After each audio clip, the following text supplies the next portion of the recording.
Japan marked the 75th anniversary of the world's first atomic bombing in Hiroshima. Over 1,000 people, including survivors and politicians, attended the ceremony.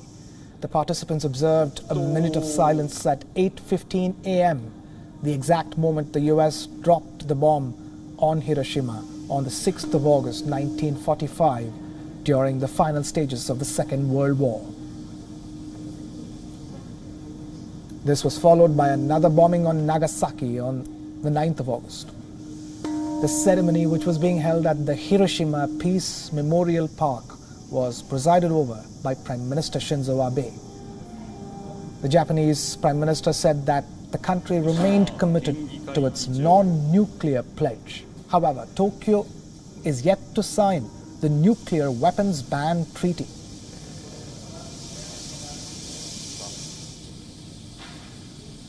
そのために広島を訪れ、被爆の実相を深くの惨禍やその非人道性を語り伝え、我が国は非核三原則を堅持しつつ、立場の異なる国々の橋渡しに努め、各国の対話や行動を粘り強く促すことによって、核兵器のない世界の実現に向けた国際社会の取り組みをリードしてまいります。 Earlier, dozens of people visited the cenotaph for atomic bomb victims, which holds the names of those who lost their lives to the bomb. Visitors included survivors and their relatives.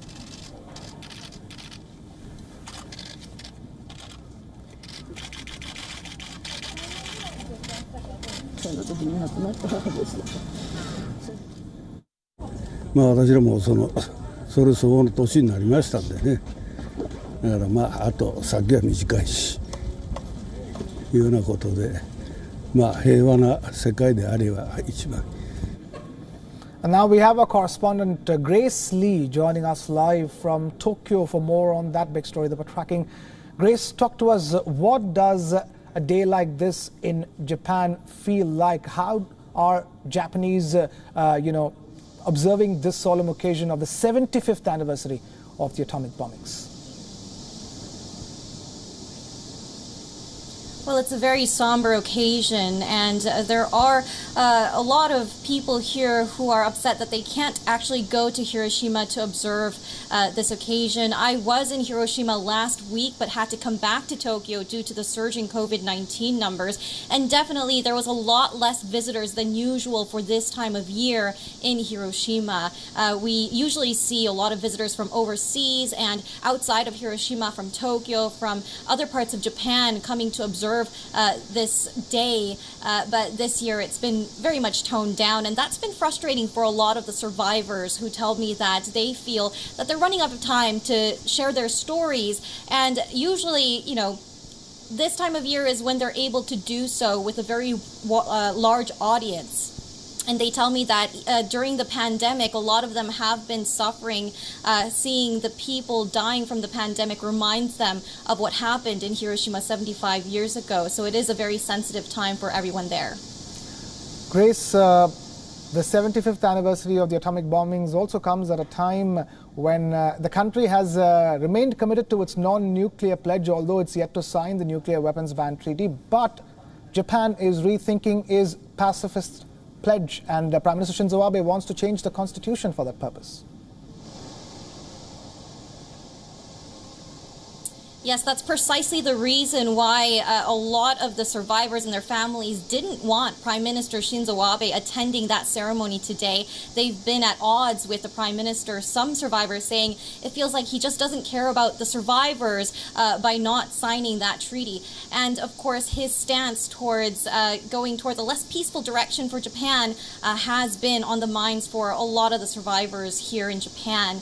So that remains a point of tension, and survivors are saying increasingly that they are hoping that people don't forget about them, don't forget about what happened in Hiroshima 75 years ago and the effects of a bombing like that. Hiroshima, who told me that for the survivors, cancer risk just increases every single year. So they are still living with that burden today, even as they observe 75 years since that bombing. So it's definitely a very difficult situation for the families and the survivors here.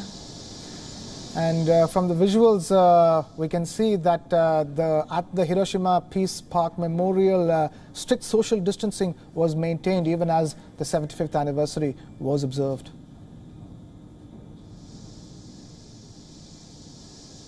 Yeah, social distancing was definitely a thing. Everybody in Hiroshima, when I was there, was wearing masks. They have been very respectful about making sure that survivors feel safe while attending the very few memorial events that are still planned for this week. Now, a lot of them have been canceled, including some of the more iconic ones with candlelit vigils and the paper lanterns that they usually have every year. Those have all been canceled, and they want to make sure that people don't flock to Hiroshima at a time when we're seeing this surge across Japan of COVID-19 cases. Hiroshima so far hasn't been too bad, but Tokyo has definitely been the hot spot, and of course people from across Japan are hoping that domestic travel eases up or slows down a little bit so that the spread can stop.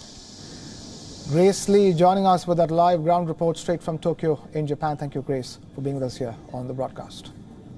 When an atomic bomb was dropped on Hiroshima in August 1945, it was the most devastating explosion ever. It began the age of weapons of mass destruction. Here's what happened and what followed the ill-fated days of August 6th and 9th in 1945, when the United States of America detonated 2 nuclear weapons over Hiroshima and Nagasaki.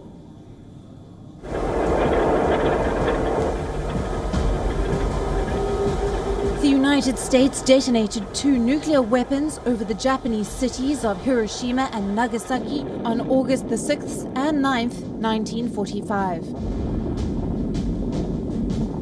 The attack was carried with the consent of the United Kingdom as required by the Quebec Agreement, killing between 129,000 and 226,000 people, most of whom were civilians. The 2 bombings remain the only use of nuclear weapons in armed conflict. The war in Europe had concluded when Germany surrendered on the 8th of May 1945, and the Allies turned their full attention to the Pacific theatre.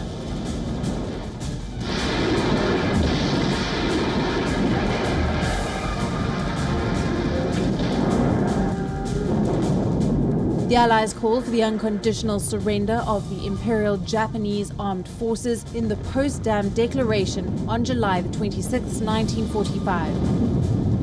The only alternative was prompt and utter destruction. But Japan ignored the ultimatum and the war continued.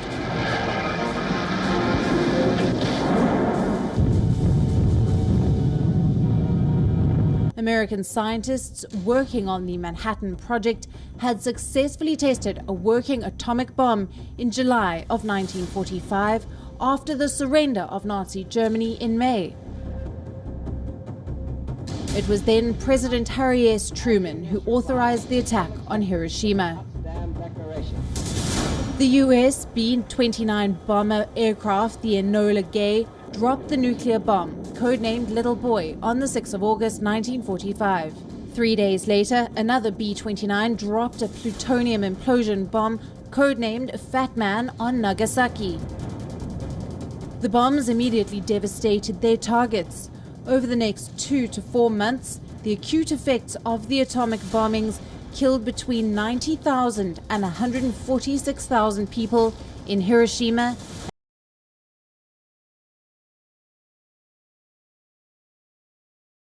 City occurred on the first day. Large numbers of people continued to die for months afterward from the effects of burns, radiation sickness, and other injuries compounded by illness and malnutrition. In both cities, most of the dead were civilians, although Hiroshima had a sizable military garrison. Japan surrendered to the Allies on the 15th of August, 6 days after the bombing of Nagasaki and the Soviet Union's declaration of war. The Japanese government signed the Instrument of Surrender on the 2nd of September in Tokyo Bay, which effectively ended World War II. Japan has today surrendered.